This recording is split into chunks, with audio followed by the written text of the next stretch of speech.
Good day, beloved, and welcome to the conversation and the meditation. My name is Sunshine Daye, and I get to facilitate this conversation and this meditation. And so the way this works is I get to talk, but you get to add to the conversation through adding your words, your thoughts, your ideas, your answers to questions in the chat. And then we bring it to the forefront, and we get an opportunity to talk about that. And we also get an opportunity to meditate and to take things into a deep state of consciousness where we get to anchor in our good. Now, this show is dedicated and geared toward the recovering alcoholic or drug addict, people in recovery. But you do not have to be in recovery in order to benefit from the meditation or the conversation. So please stay, whoever you are, please stay, and please find the joy and the benefit of our time together. As we approach this Thanksgiving holiday, I know that many folks are troubled. And many folks are troubled with violence. They're troubled with thoughts of suicide. They're troubled with thoughts of hatred. Either they've been the victim of hatred, or they are super angry, either angry at COVID, angry at, just not being able to do the things that once upon a time earlier this year in January and February that we were able to do without impunity. And so it brings up feelings of anger, feelings of violence, feelings of just like powerlessness. And what we know, especially in recovery, is that we are indeed powerless over people, places, and things. However, we ask for the wisdom to know the difference around the things we can change and the things that we can't change. Now, many of us like to think that we are powerful, and we are. So even though this sounds like double talk, what I want to really introduce is that being powerless and being powerful are actually the two sides of the one coin, right? In the one sense, when we are under any intoxicants, whether it's alcohol, drugs, stress, violence, or feelings of anger in that way, it's an intoxicant. In other words, it's something that takes us out of our present moment. And in those moments, we are powerless over that. In other words, once it takes over, and there's sometimes no way for us to come back from that unless we begin to actually practice and have a practice of meditation, of mindfulness, a practice of calling ourselves back from the depths of insanity or death or, all of that craziness. That comes with a practice. And that's what the powerful side is. The powerful side is saying, hey, I am one with life. I have life. This infinite intelligence that is living me, that is deep down within me, that is living me, that surrounds me, that indwells me, that shows up as me, is not powerless. It is indeed powerful. And that's why so many people sometimes struggle with this idea of I'm powerless, or with God I can do all things, which strengthens me, it is written in that form. And for those who are non-religious, then there's also the idea that I can make decisions and choices. That's why I have a mind and a brain, and I can make intelligent choices and decisions about my life. And so I want to just kind of examine that. What do you think? Why don't you type into the chat whether you're powerless or powerful, or whether you're both, or when you feel powerful or when you feel powerless? Because I know for me, there's been many times when I have felt powerless over a situation that I cannot change. However, I'm never powerless about how I view that situation or how I respond to that situation. And that's where my power comes in. where I get an opportunity to know that I can't change this thing called COVID-19, or I can't say snap my fingers and make the day night or make the night day in this moment, or I can't change the laws that are saying, hey, you know what, at 10 o'clock there's a curfew and the restaurants are closed and this is closed and that's closed. However, within me, I am powerful as to how I can choose to handle and deal with that situation. And so, beloveds, it's that in which I speak of the powerless and the powerful. Now, what I know about alcoholism is that once any alcohol is in the system, that we are powerless over what it does. Now, for those of you who are like, no, I can control and enjoy my drinking, well, good for you. But you know what? Once any alcohol is introduced into the system, it's going to do what it does. It's kind of like taking an X-lax or a laxative and then willing yourself not to poop, right? I mean, it sounds ridiculous for me to be like, oh yeah, I can control my laxative intake and nothing's going to happen. No, once that chemical is in your system, it's going to take its course and do what it does.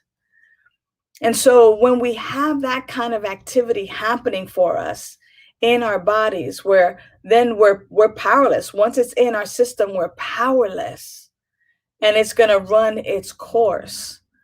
Now, where we're powerful is when we're kind of shored up and anchored up. In other words, when we have a great connection with this indwelling infinite intelligence that is right where we are. How many of you are in touch with your infinite intelligence that is right where you are? Many folks don't even know that right where they are, there's this infinite intelligence, and that we can tap into that and that we can use it for our good. And that's why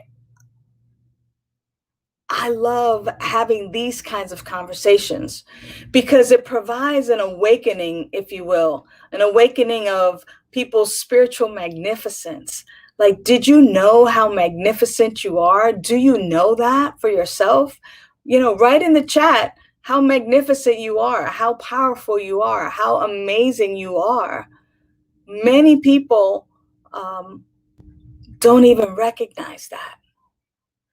And of course, then they turn to drugs, to alcohol, to stress, or to drinking, gambling, whatever form of addiction that actually then is a distraction to life and instead of an attraction to life. And so with that, people say, oh, they talk a lot about drug abuse. Well, I just want to share with you that I never abused my drugs. I took very good care of my drugs. Okay, I had them in a little box and I kept them, nice secret place and dry and stuff like that. That's a joke, right? Yeah, I never abused them. Like, if my pills were rolling down the hill, I wasn't going to stomp on them and abuse them that way. I took very good. Am I the only one laughing here? All right, I know you are. Okay, right? I never, I took very good care of them. Why? Because I loved the effect that was produced by the alcohol, by the drugs, by those things. And yet, that effect that was produced by chemicals, now I have a different aspect and something different, that without the drugs, without the alcohol, my life is amazing. It's amazing. And within me, I've discovered this power, this presence, this life that is my very life, that is better than any quote unquote feeling that drugs or alcohol has ever been able to give me before. And I see that a couple of folks are identifying with me, right? Eddie Watkins Jr., amazing musician. Yes. And here's what it is that when we allow ourselves to let go and release the drugs, the alcohol, the things that distract us, we allow ourselves to embrace the truth of our being. And the truth of our being is that we are actually powerful. And that's because I'm speaking about the mind, body, spirit connection. And as people recover, they recover in their bodies. In other words, they stop drinking or drugging or doing the things that distract them. They get a little bit clear headed and clear minded. But that spirit part is the part that I love talking about, and how I love bringing people to this part of them that is actually the key and the answer to all of their daily living problems. And that is to be in touch with this indwelling presence. And so when we look at the world of affairs today, when we look at, things that we're powerless over, like COVID, immediately, well, not immediately, once I'm mad and I get it out of my body, like I'm pissed, I'm mad about it, I'm so disappointed, 2020's been canceled, and I actually just give myself an opportunity to feel what I'm feeling in my body and to just speak it to someone who's safe. But then things begin to shift, because I'm actually then looking then at what I have power over. And I have power over my thinking and my seeing, how I want to see and view this. And wow, even though I haven't been able to hug my closest friends and people who I care about, even though I haven't been able to get to meetings in person and meet and greet people, the things that I am grateful for are the peace of mind, the more time that's been dedicated to some of my spiritual practices, the opportunity to recognize and know my sobriety on a deeper level. And it's been challenging. It's not always peachy keen. It's not always peaches and cream. It's not always, a walk in the park. But it is indeed just a super wonderful gift to be able to spend some time alone and know that I am not alone, that I am actually part of a great humanity that is working diligently to find a cure for this, that is working diligently to find ways of connection, just like we have an opportunity to connect here today. And so what I would like to do is just kind of hear from you. I see, Eddie, you got 25 years on this path, and I think it's amazing and wonderful, that 25 years, a day at a time, you've been able to develop a manner of living that is actually for your benefit. And even though during COVID, a lot of people have resorted to drinking and drugging, the invitation is to let go of the spirits with a small s and embrace the spirit, capital S. To let go of the substances with a small s and embrace the substance, the source that is right where you are. Imagine tapping into this power and presence, and that you don't have to go to the mountaintop to find it. There's this joke that and it's not biblically correct at all, and I like telling it only because it makes some sense. It's kind of like, hey, God and the angels were kind of laughing and joking, and God says to the angels, hey, I want to hide from humanity. Where should I hide where they can't find me? And one of the angels said, hide inside of them. They'll never look there. Hide inside of them, because they'll never look there. And isn't it true that so many times we continue to look on the outside of us because we've been told that we're not enough, because we've been told that we're not smart enough, good looking enough, that we weigh too much, we're too light skinned, too dark skinned, too this, too that, to the other thing, and that God cannot or good cannot possibly live within us. But I'm here to let you know that that is a lie. That right where you are, there is this indwelling presence There is this life force, a life force. Like the thing that differentiates us from a corpse is we have life. There's this infinite intelligence that is breathing you right now. There's an infinite intelligence that is beating your heart right now. You don't even have to think about it. You know, you eat and you assimilate and you eliminate with ease and grace. Like there is this infinite intelligence right now that is operating and keeping the galaxies and keeping everything in such a divine order, the ebb and the flow of life, that everything is actually in divine order. And so, you know, when I think about COVID, instead of getting angry or upset or getting violent with people who vote like I do or who don't vote like I do or who think like I do or who don't think like I do, I get grateful. And what I remind myself is that something good must come from this. Something good must come from this. And the something good, when I begin to look for what is so good that has come out of COVID-19, you know, even though there's been a lot of people who are leaving the planet and the mass exodus, there is something good that is happening.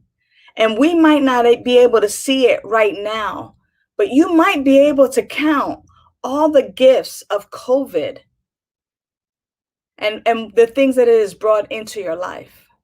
So instead of being violent or angry or mad, I want to invite us to say, hey, wait a minute, something good must come from this. And especially during this time where people pause during this time of the year and get grateful for things. This is a perfect time for us to also remind ourselves that serenity and calmness is indeed the order of the day. I love it that Eddie says the universe always balances itself, and it really always does, with or without our help. You know, we don't have to do anything. The universe always balances itself. And so here's what I like to invite us to do. I want to invite us into a guided meditation of serenity and calm. Now, what I want to share with you is that sometimes the dictionary says that calm is the absence of violence. Well, I like to think of calm as the presence of peace. I like to think of serenity as the presence of peace and calm. And so when you are maybe feeling a little bit on edge, maybe a little violence, maybe a little angry or upset, I'm going to invite you to practice this meditation and this time and the stillness so that you might actually activate the peace that is already who you are. Hear me again. I'm inviting you to practice the activation of the peace that you already are. You are already peace. Peace and harmony and serenity and tranquility. That is already who you are. That's the other side. That's the inside of you. That's the perfection of you.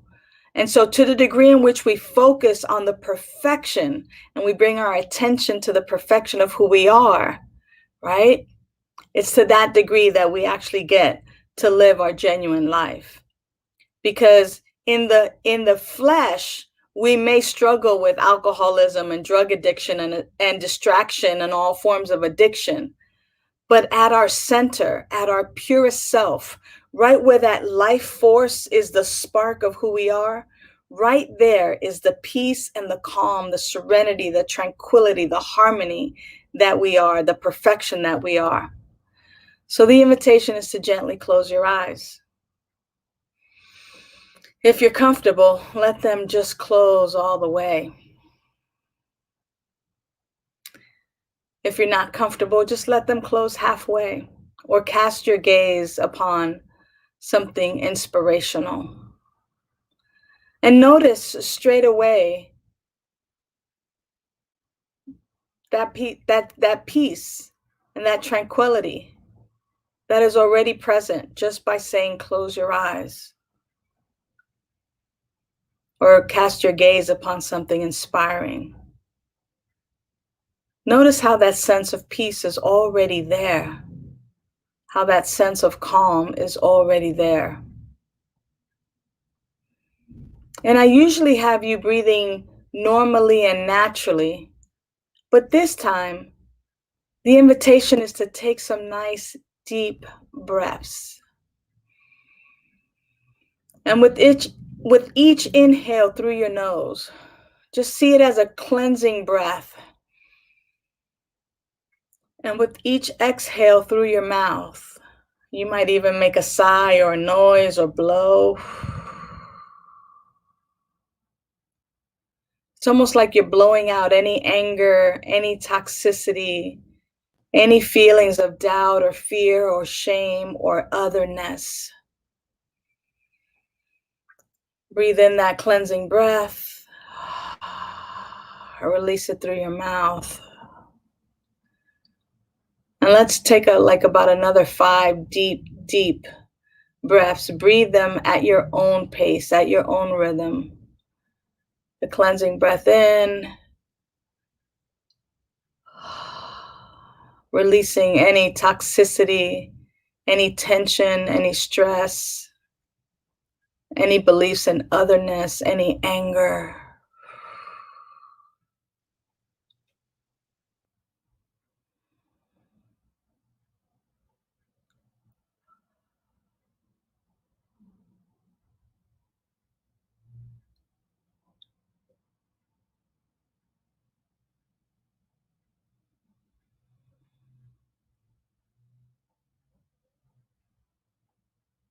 And then just return to the natural rhythm of your breathing.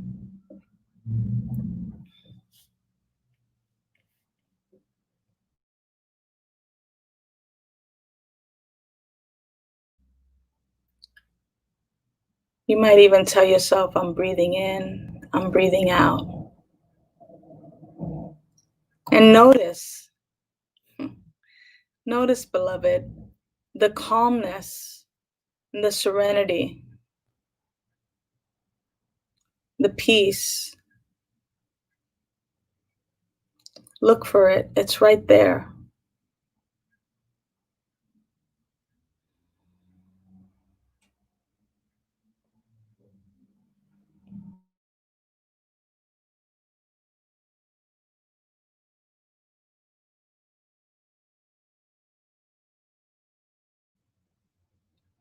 As a matter of fact, notice the harmony between each breath. In other words, on the inhale, take the inhale and notice that pause. And notice how that pause is in harmony with the exhale and how you just ease into the exhale. And then notice how that pause from the exhale is in such divine harmony with the inhale. And that space between the inhale and the exhale, notice that peace right there. Notice that tranquility, that serenity, that harmony. Notice there's no struggle, no strife, no argument right there.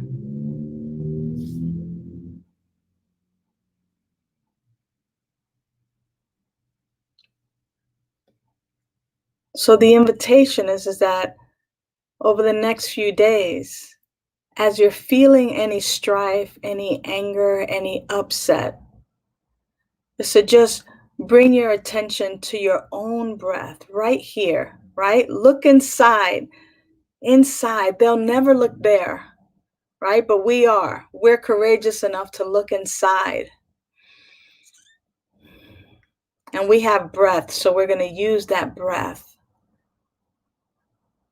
to bring forth within us and from us that calmness that's already there, that harmony that's already there, that peace that's already there, that love that's already there, that abundance that's already there, that joy that's already there.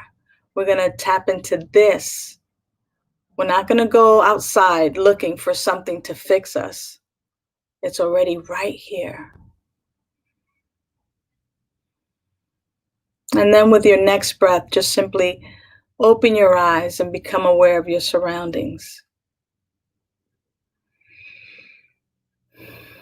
Just kind of look around and notice the eyes in which you're looking from and with now, and how different your surroundings appear to be.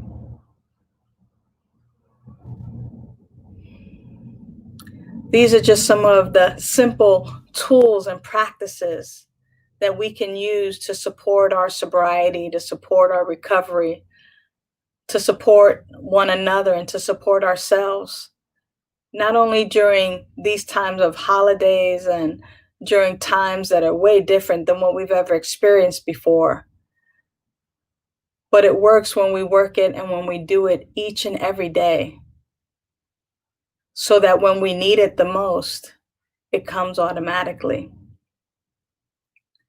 So I just want to tell you how grateful I am for you, how much I love and care about you, how important you are to the world, and how you make a difference. I invite you